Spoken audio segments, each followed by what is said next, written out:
চট্টগ্রাম থেকে কুয়াকাটায় যাওয়ার জন্য আইকনিক লিমিটেডের এই বাসটিতে আমরা উঠি সন্ধ্যা 7টা নাগাদ। যাত্রাপথে কুমিল্লা, ঢাকা, বরিশাল 3 দফা বিরতি দিয়ে সকালবেলায় আমরা কুয়াকাটা পৌঁছে যাই। এখন সকাল 10:30। আমরা কুয়াকাটা বাস টার্মিনালে গাড়ি থেকে নামলাম। দেখা যাক এখন আমরা কোথায় ঘুরতে পারি। এটা কুয়াকাটা বাস টার্মিনাল। পরিবেশ শুনশান নীরবতা, তেমন মানুষের আনাগোনা নেই। পুরো বাস টার্মিনাল গাড়ি আছে কিন্তু মানুষ নাই। আমরা কুয়াকাটা বাস টার্মিনাল থেকে এখন কুয়াকাটা সমুদ্র সৈকতের উদ্দেশ্যে ভ্যানে করে যাচ্ছি।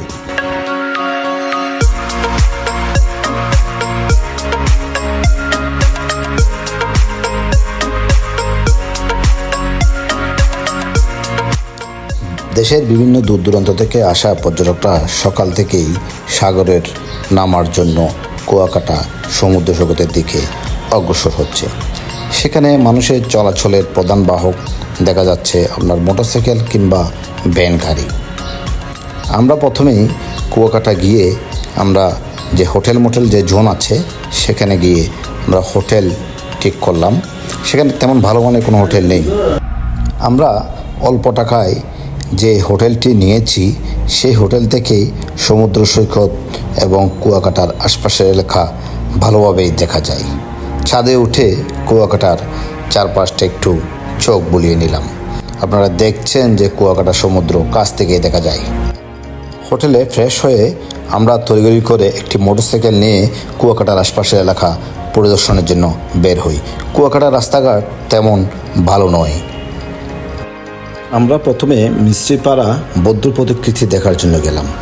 বিশাল আকার একটি বৌদ্ধ মূর্তি এই মন্দিরে রাখা হয়েছে। শতাধিক বছর আগে রাখাইন অধিবাসীদের এক প্রভাবশালী ব্যক্তি মিস্ত্রি তালুকদারের নামে এই মিস্ত্রিপাড়ার নামকরণ করা হয়। এই বৌদ্ধ মন্দিরের পাশে আছে একটি মিষ্টি পানির কুয়া।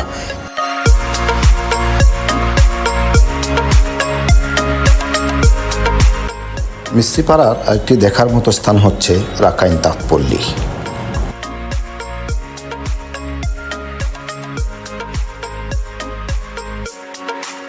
তাঁতপল্লীতে কাপড় বোনার যে মেশিনগুলো আছে সেগুলো ব্যবহার করে তাঁতিরা নানা রকম কাপড় বুনছে।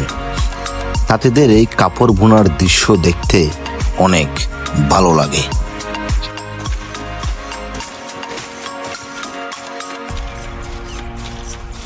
তাঁতপল্লীতে ঢোকার পর যে দৃশ্যটা দেখি, অনেক নারী সেখানে তাঁতের যে মেশিনগুলো আছে সেখানে কাপড় বুনছে।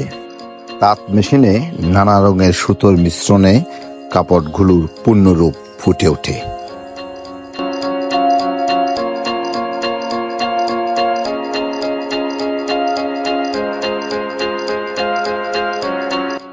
তাঁতপল্লীতে বুনো কাপড়গুলো সেখানে আশেপাশে থাকা যে তাঁতপল্লীর যে মার্কেটগুলো আছে সেখানেই বিক্রি করা হয়।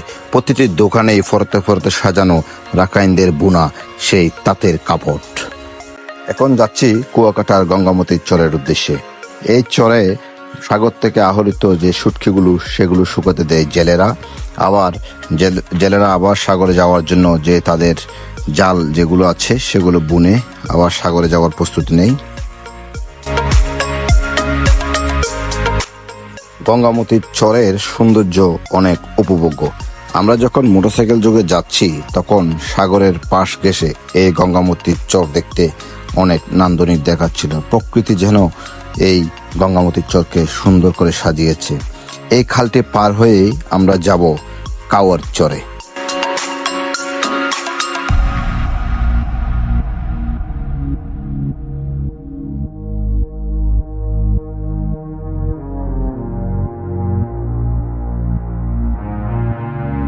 মূলত গঙ্গামতির চরের এই খালটি পার হওয়ার পরে কাওয়ার চরে যাওয়া যায়। কাওয়ার চরে যাওয়া মানেই অল্পক্ষণের মধ্যেই কুয়াকাটার 0 পয়েন্টে পৌঁছা যায়। এখন আমরা 0 পয়েন্টে চলে এসেছি। এটা 0 পয়েন্টের মূল ভিউ। 0 পয়েন্টে অনেক পর্যটক সেখানে আপনার সমুদ্র সৈকত দেখতে ভিড় করেছেন। সমুদ্র সৈকতে রাখা যে চেয়ারগুলো সেগুলো দেখতে পাচ্ছেন আপনারা। আমরা যে সময়টাতে এসেছি তখন একটু মানুষ কম ছিল, যে কারণে চেয়ারগুলো অনেকটা ফাঁকা ছিল। তবে বিকালের পর একটু মানুষের আনাগোনা বাড়ে। অনেকের মতে কুয়াকাটা থেকে সূর্য অস্ত এবং সূর্য ডোবার দৃশ্য দেখা যায়। কুয়াকাটায় রয়েছে বিশাল আকার একটি শুটকি পল্লী, যেখানে বাইন মাছ থেকে শুরু করে নামি দামি সকল মাছের শুটকি পাওয়া যায়। শুটকি পল্লীতে কিছুক্ষণ সময় কাটিয়ে পর্যটকরা ভ্যান কিংবা অটো যোগে তিন নদীর মোহনা দেখার জন্য যায়।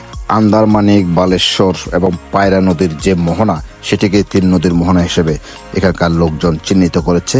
পাশাপাশি এই চর অংশ থেকে বরগুনার দিকে যে সুন্দরবনের পূর্বাংশ রয়েছে সেটিও দেখা যায়। এই চর থেকে স্পিড বোর্ডে প্রতিজন 200 টাকা ভাড়ায় সুন্দরবন দেখতে যাওয়া যায়। ট্যাংরাগিরি যে জাতীয় উদ্যান আছে সেটি দিয়েই সুন্দরবনে প্রবেশ করব আমরা। আমাদের স্পিড বোট সুন্দরবনের এই অংশ দিয়েই সুন্দরবনের ভেতর প্রবেশ করছে।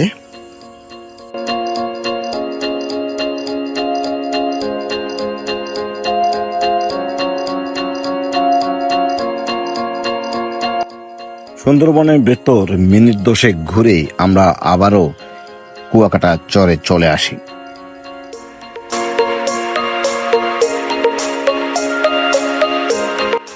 কুয়াকাটার জিরো পয়েন্টে সন্ধ্যার পর চেয়ারে বসে সমুদ্রে পা ভিজিয়ে 1 কাপ গরম চায়ের সাথে নিজেকে ভিন্ন জগতে ভাবুক হিসেবে নিয়ে যেতে পারেন। দেখা হবে অন্য কোনো নতুন ভিডিওতে। ধন্যবাদ।